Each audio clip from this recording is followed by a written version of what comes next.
So there's this sense of the world changing so quickly, and you can't really put your finger on what to do, because in many ways it's still kind of abstract. You read about it, but then people who are experiencing it saying, this is kind of devastating.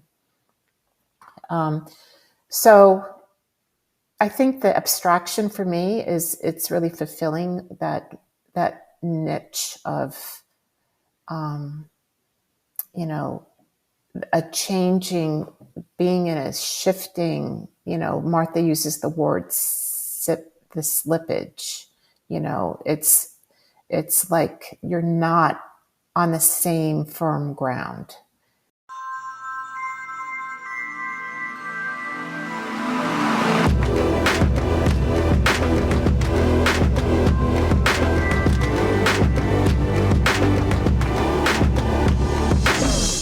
Martha, Lewis, and I,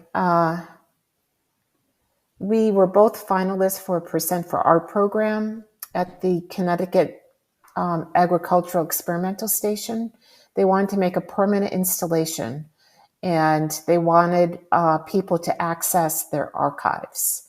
It's the oldest agricultural station in the United States. And so they have, these incredible photographs and records going back, to the 1800s. So what you're looking at here, so let me just say, Martha and I were both finalists, and we knew each other, but we had never worked together before. And when we went for a tour of the facilities, we saw that we were up against these two teams of architects from out of state who had very slick proposals, because, that's what they do. And it was the first time we had ever done something like this. So I said, Martha, maybe we should collaborate and, create the final proposal together. So I talked to the state of Connecticut. They said we could do it. We did it. We won. So this is part of the permanent installation, and the bespoke wallpaper that you see it's made of weather records that they have been keeping since the 1800s, and then I recontextualized photographs from their collection. This room is like the most political room that we made. It's about the warming climate, some of the destructive practices perhaps that we made in the idea of progress, like, pesticide spraying and, clear cut, stuff like that. I'll give you here's one of the climate records. I love that you were up against two Yes. architecture. Were they firms? Teams. Or were they were teams? They were they were within a firm, so they had all of those resources that a firm would offer. Those 3D renderings and yes. They do all that stuff. And so did you get any feedback on why you two won? Well, I think they really liked our proposal. I mean, we really dove into the archives. Like this bespoke wallpaper right here, it's all from, like, they have these amazing books, so Martha, did this wallpaper, and she just scanned it was during the pandemic. We would take the materials home and scan them. And, perhaps it would have been slightly different if we were able to be there, but we couldn't really be there. So we took a lot of things home, and we were able to work that way. And what you can see here, so I think they liked our proposal, and they knew me, they knew both of us. They liked my photographs. I've gotten grants from the state of Connecticut before. But this, we had a lot of signage. You could see Insect Information Office here. And so they found, I'm just going to tell you this story because it's funny. They found that when people brought in their problems, like let's say they had a leaf with an insect, invasive insect on it that was destroying their bush, they would bring that in, and people felt uneasy talking about their problems like in an open room. So they decided to create like a doctor's office, so if when you were in there, you would, go into that enclosed glass space to meet with the plant expert or the insect expert. And then other people would sit in these waiting chairs out in the lobby. So we were supposed to create a lobby that was conducive to, waiting. Let's see. How was that experience? You're kind of a fine art. I of course a fine art photographer. You do photography projects and stuff. How was this different than what you'd done in the past? Did you like the challenge? Oh, I loved it. It was Yeah. fascinating to be able to. I had always kind of, in my other projects, I had accessed archives, but I had never done a permanent installation like this. So the fact that I could, like, re-photograph the archival images, and then kind of do what I wanted with them, was just incredible. And the access we had was amazing. So like this, like kind of Siamese apple right there that you're seeing. I mean, I to be able to find things like that was incredible. Here it is. So I'm going to stop here with this, but Sure. that's the context of my relationship with Martha. And then, during that time, we did do an installation. And you could see in this work, there's some remnants of what we're doing now. The idea, I made a video of worms in the compost. We made like an earth room with video projection. This looks very much like one of our collaborative pieces now. It's the hand. So I've brought a lot of this stuff forward to what we're now doing, which I'll bring you to. And so this is Ever After 2 and on your This website? this really should be one. I have to switch that Okay. because this was the original collaborative work for Ever After that we did. So I would give Martha like a photograph that I made. It was on rice paper, so it was very delicate paper. And originally, most of the pieces that I gave her were like images that I wasn't using in Ever After. They were kind of like remnants, right? So I gave them to Martha, and she started marbling on the backside of them. And she did that to kind of, because when I was talking about glitching, like I like at some of those early pieces, I would like make the photograph so it almost looked like a marbled piece. The image was gone, and I'm not using those, but it was gone. So Martha started marbling to kind of mirror that work that I was doing on the backside of my photographs. So then we said, then when she was marbling, she had some like paint that started getting onto the front side. And I said, Martha, I love that. I said, what if you started like marbling on the front side of the photograph? So then that's when we got to this way of working. This has become a vocabulary for us. So this is actually a marbled piece plus a collage, so that my photograph is kind of collaged onto a larger piece of paper here. And then she, would paint and marble on that. It's almost dreamy and Yes. psychedelic in some ways. Well, this one glows in the dark, so it is kind of Um, psychedelic. yeah, but is that kind of what you're trying to go for here? What's the intention? Why So take it it's this far? so let's see. I think I might. Oh, sorry. Let me get back there. Yeah. So here I wrote Ever After is a collaborative multimedia art project by Marion Belanger and Martha Lewis.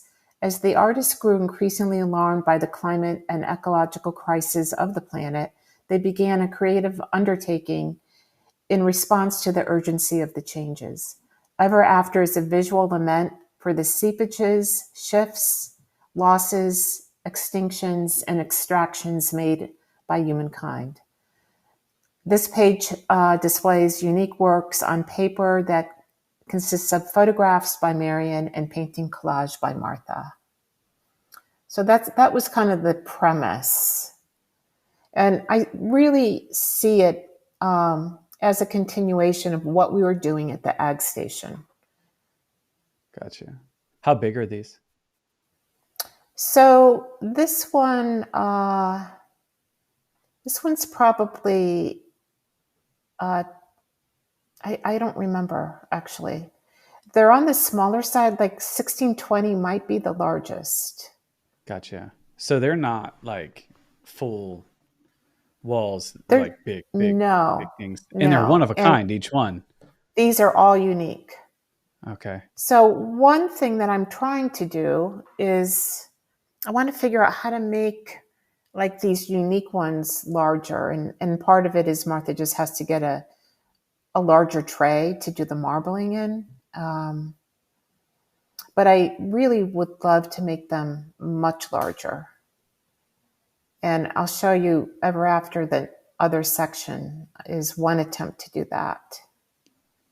So this is a quarry. This is, there are two quarries here. This is a quarry where they're extracting pink granite. Wow. The colors are amazing.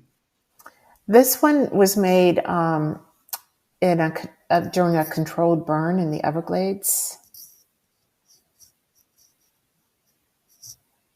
Wow. So I'm curious. You're moving from moving into this level of abstraction with image making and making in general. Do you feel like that's an important shift, and why do you think you're making that shift? Yeah, I think that's a good question. Well, sometimes I get tired of it, and I just, like you could see in Ever After, there are images that have not been, abstracted at all. And I really don't want to lose sight of the image itself that, is like the straight photograph image. Let me take you to the next one. But there is something about the abstraction that teeters on that liminal edge of still being in control or not. Like there are things that are climate change, for example, it's happening at such an accelerated rate. Just during, the pandemic alone, so many changes occurred. These extreme storms, when we started talking, we were at the tail end of an extreme storm here. And we were wondering, am I going to lose power? Am I going to lose internet? Should we still go forward with this podcast right now? Because, we got like 3 inches of rain in December. This should have been snow, but it's like 55 degrees. And then last week we had a similar storm where we got like 2 to 3 inches of rain and it was 55. Last winter we had no snow. So things are really changing very quickly. And the intensity of the storms, scientists say that, warming climate holds more moisture. And so when you do have a storm, they can be more intense. And, Yeah. We're experiencing that here. I mean, they called off schools today. Roads are flooded, trees are down. So there's this sense of the world changing so quickly, and you can't really put your finger on what to do, because in many ways it's still kind of abstract. You read about it, but then people who are experiencing it saying, this is kind of devastating. So I think the abstraction for me is it's really fulfilling that niche of, a changing, being in a shifting, Martha uses the word the slippage, it's like you're not on the same firm ground. Yeah. And it's not quite clear what's going to happen next. Yeah. So, And you use this word liminal. And yeah. I don't know if you know that there's an internet thing where they talk about liminal spaces, this space between our world. It's like another dimension per se. And it almost, I can't help but kind of think about, because it's unsettling. Some people say they wake up in a dream-like state and no one's around and it's just them in this world. And it's this space between reality and reality.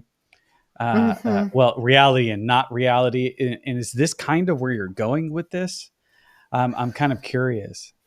Not necessarily. I mean, I am very much aware that these, these changes are occurring.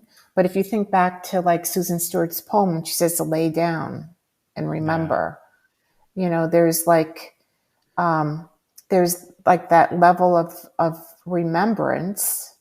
I remember in December when we had snow every Christmas, for example. And,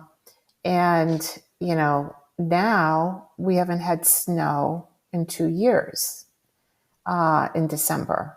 So, it's just like it's a state that is,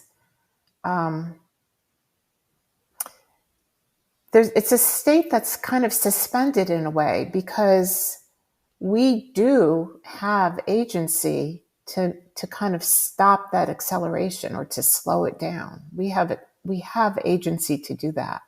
Whether we choose to do that or not, that's the question for me.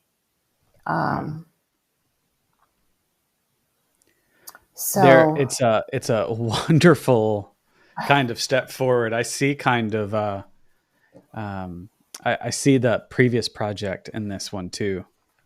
I see kind of this evolution with you and your visual language, and there, I think you can easily. There's a lot of people that avoid the kind of the aesthetic image, because it's like sometimes people are like they just don't see it for what it is, but these are just so like interesting to look at. And I love what you're saying here, and I'm just trying to pull that out, because I think what you're doing is you're really thinking about something, and you're expressing yourself in such a unique way with it. And I love the tangible nature of it. It kind of reminds me of your beginnings of that very hands-on ceramic art, and I can kind of see that kind of influence in you, kind of putting these worlds together with the help of another person. So which leads me to my next question is what is it like to collaborate with another artist? So, let me just say one thing before I answer that. Sure. So Yeah. this is actually one of the really abstracted pieces that I was making, that I was saying I was making early on. Yeah. So this is kind of what it looked like, but then this has Martha's marbling on top of it. Yeah. So the pieces we're looking at here are all like photographically done. In my quest to make larger images and also images that were more reproducible, I started doing montaging like Martha's marbling with my photograph. So I would, photographically document her marbled piece, and then in Photoshop I would make a double exposure, and then so that's how all of these pieces were made. And you can see they don't, they're a little more clinical feeling. They don't have the same kinds of, tactileness that Sure. that the other ones, the unique ones, had. But like this piece, you could still see along the edges, there's like, there's a border here. There's some yellow paint that's here. There's one that's, this one's folded. So you see it, but it's just not, it's still a flat piece. So I just wanted to describe that. And in terms of Martha and I collaborating, it's been like 5 years since we've started to collaborate, and starting with the Ag Station. And I think we're very considerate of each other's process. I trust her, and like I'll give her a photograph, and she'll crop it, and I'm like, okay, do it. and we can both say I don't like that, and then we process it, and if one person doesn't like it, we don't do it. So we have created a relationship where it's pretty easy to collaborate, but you still have to have those conversations. I don't like this because and if it's something that you feel strongly about, we have to, negotiate. We've worked it out. I think it's generally a hard thing to do, to collaborate with people. Artists have strong opinions, and and we started this just not knowing how it would turn out. We have, like, it started off that we were making crunched pieces, and we've moved on. There's been a whole kind of evolution to get to the point we're at now.